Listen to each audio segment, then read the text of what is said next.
these people had one thing in common. They knew they had it in themselves. They knew they could be something beyond where they were. They were willing to put their time, their energies to better themselves. What you really could do with more skills, it's just remarkable. So I would like to just tell you a couple of short stories, and we'll draw maybe a couple of lessons from them. I would like to tell you of two women that each sold a business to Berkshire Hathaway, to me actually, for many, many, many millions of dollars. Both of them started with $2,500. By a coincidence, it was the exact same amount. It was everything they had in the world.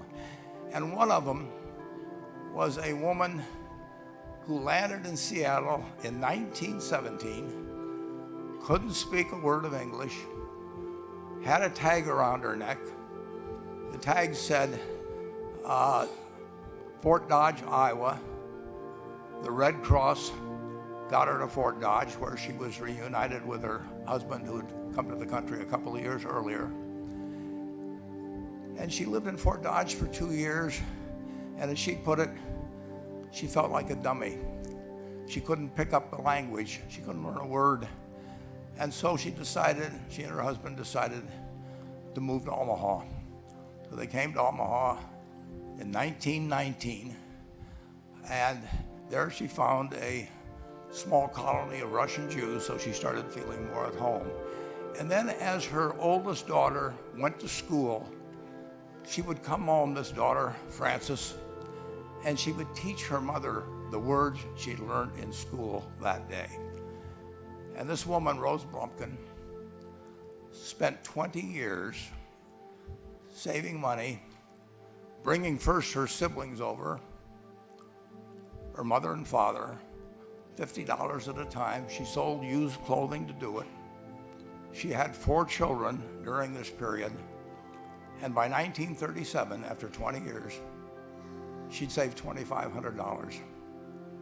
She went to Chicago and she bought what she could of furniture. Her dream had always been to open a furniture store. And this woman who had never gone to school one day in her life, with $2,500, but with the same spirit that the people in this room had about having a dream and working to accomplish that dream, she built a business which she sold to me in 1983 for $60 million approximately, and which did $1.5 billion worth of business last year. The 4th generation is working in that business.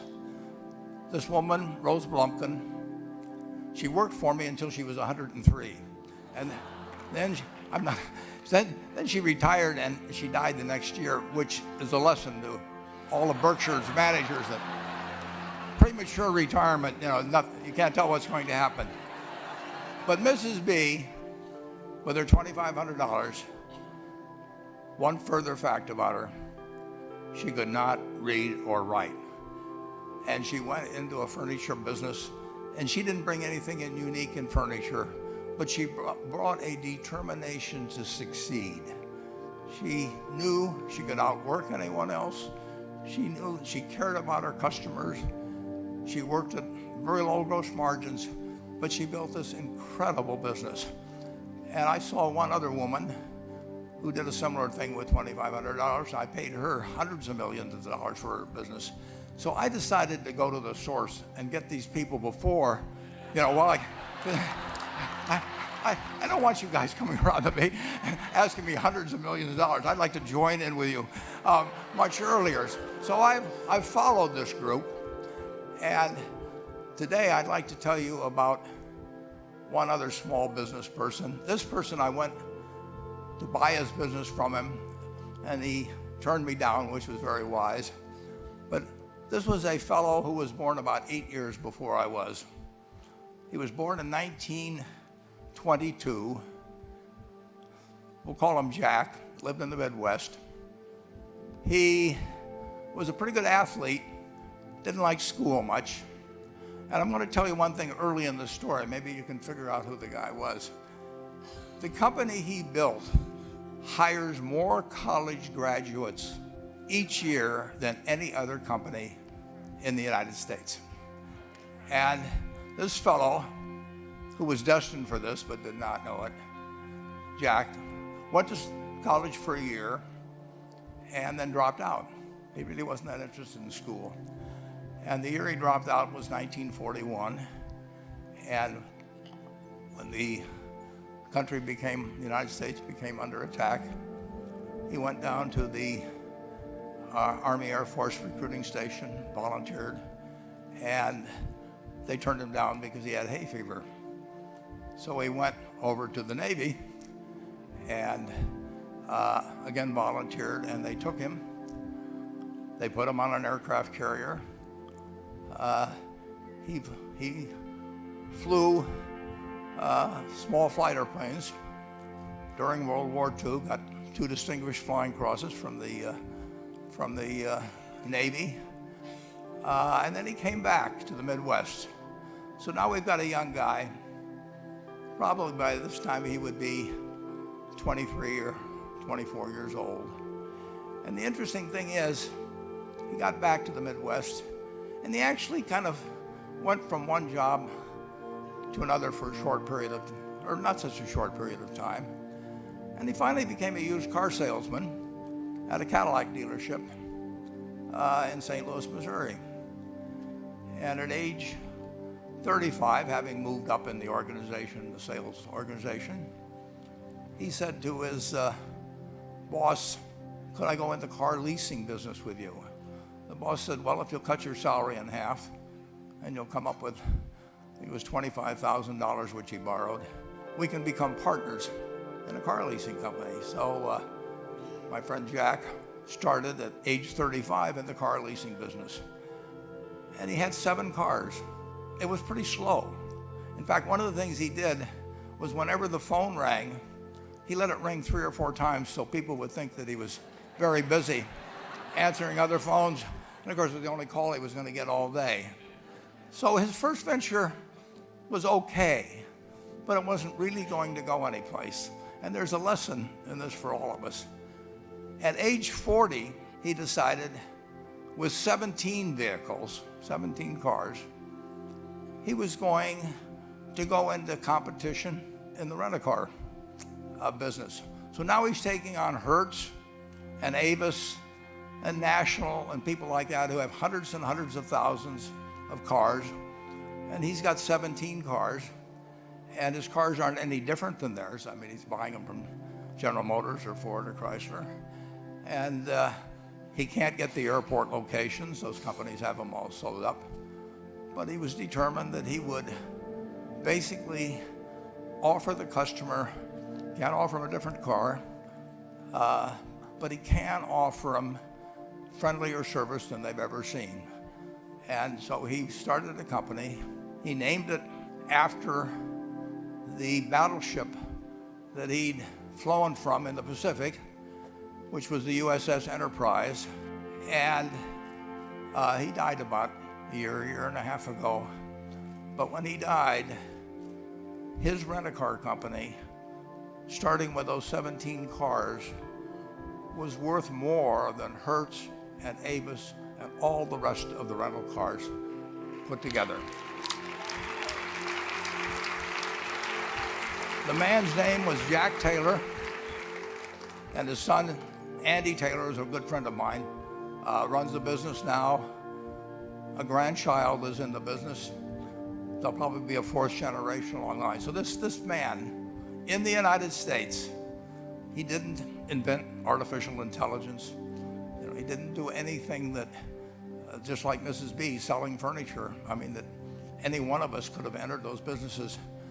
But he lived by the creed, basically, of delighting his customers and working with people and establishing the relationship with them so that they in turn would want to delight the customers. He couldn't go out there and take care of every rental car possibility, but he learned how to project himself and his attitude toward his fellow man and his desire to make a friend out of every customer.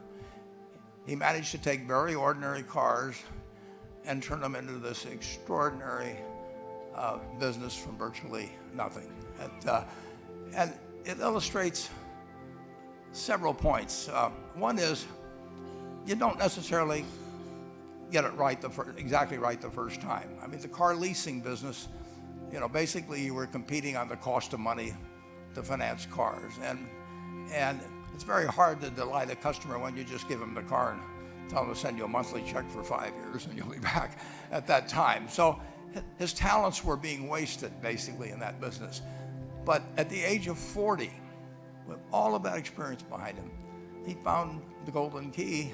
He took a very ordinary business and turned it into an absolutely extraordinary operation, just like Mrs. B or Rose Blumpkin did with furniture. And he didn't worry about whether the Federal Reserve was going to tighten or ease. He didn't worry about whether the stock market was up or down yesterday. He didn't worry about the things he couldn't change, but he did focus on the one thing he could change, and that was the customer's experience. And I have seen the one that got away, Enterprise. I went down to Florida and tried to talk him into selling to Berkshire, and he was smart enough not to do it. Probably the value of the company has quadrupled since I made that visit. But he was smart enough to see that he would find that business. Henry Ford, as you may know, failed twice before he started the Ford Motor Company in 1903. I mean, the test isn't whether you get the greatest business idea in the world the first time out. The test is whether you keep learning as you go along what your strengths are and what you can do for your customers, what you can bring especially to the party. And to do that, you need the education that I know you've received through 10,000 small businesses, but you need a genuine desire day in, day out to delight the customer. I've never seen a business, and I've seen a lot of businesses, but I've never seen one that delights the customer that doesn't succeed. I mean, what you want is that customer the next day when they think, do I want to rent a car or do I want to buy some furniture? What goes through their mind? It's the place where they've had a great experience. I don't know what I paid for this tie. Actually, probably if somebody gave it to me, but for the purposes of this speech, I will say I have no idea. But or the shirt I'm wearing, or this, but I do know, I will remember how I was treated when I bought it. I mean, you long forget about the price, but you never forget whether you had a good experience or a poor experience with the purchase experience. And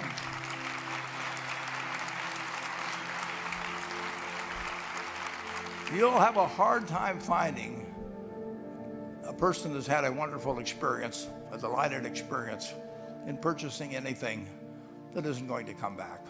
And similarly, if the memory is of rudeness, indifference, whatever it may be, they're never going to come back. And as a small business owner, and as you grow, you have to not only be able to project that interest in people's well-being, in delighting them yourself, but you have to do it through other people. And you won't be able to do it through people who themselves do not feel they're being fairly treated, that their views aren't appropriately considered. So you really do have to learn to multiply yourself through other people. And I advise the young people to come to Omaha. We have a number of classes. The key is to, certainly in terms of your personal life, the most important decision you'll make is the spouse that most of you will likely have. And it's very important to surround yourself with people that are better than you are. You are going to move in the direction of the people you associate with. So you constantly.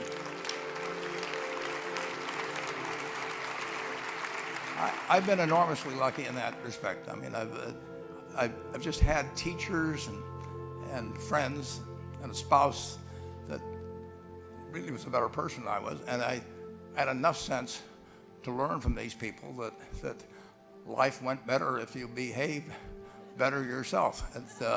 It took a while.